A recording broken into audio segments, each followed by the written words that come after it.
സംസ്ഥാനത്ത് വ്യാപകമായ അനധികൃത റെന്റ് എ കാർ ഇടപാടുകൾക്ക് ഇപ്പോൾ കർശനമായ നടപടി സ്വീകരിച്ചിരിക്കുകയാണ് മോട്ടോർ വാഹന വകുപ്പ്.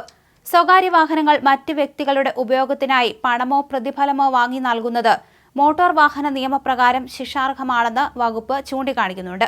ഇത്തരം കേസുകളിൽ അനധികൃതമായി വാടകയ്ക്ക് നൽകുന്ന വാഹനങ്ങളുടെ രജിസ്ട്രേഷൻ റദ്ദ് ചെയ്യും.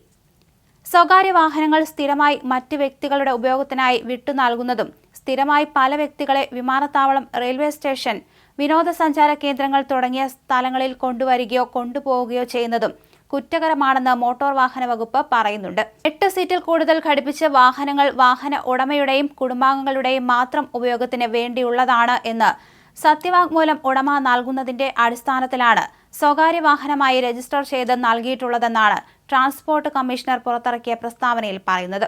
ഇത്തരം വാഹനങ്ങൾ എന്താവശ്യത്തിന്റെ പേരിലായാലും മറ്റുള്ളവരുടെ ഉപയോഗത്തിന് വിട്ടു നൽകുന്നത് നിയമവിരുദ്ധമാണ്. അതേസമയം ബൈക്കുകളും സൈക്കിളുകളും റെന്റിന് നൽകാനും റെന്റ് എ മോട്ടോർ സൈക്കിൾ എന്ന സ്കീം പ്രകാരമുള്ള ലൈസൻസും നിയമപ്രകാരം ആവശ്യമാണ്.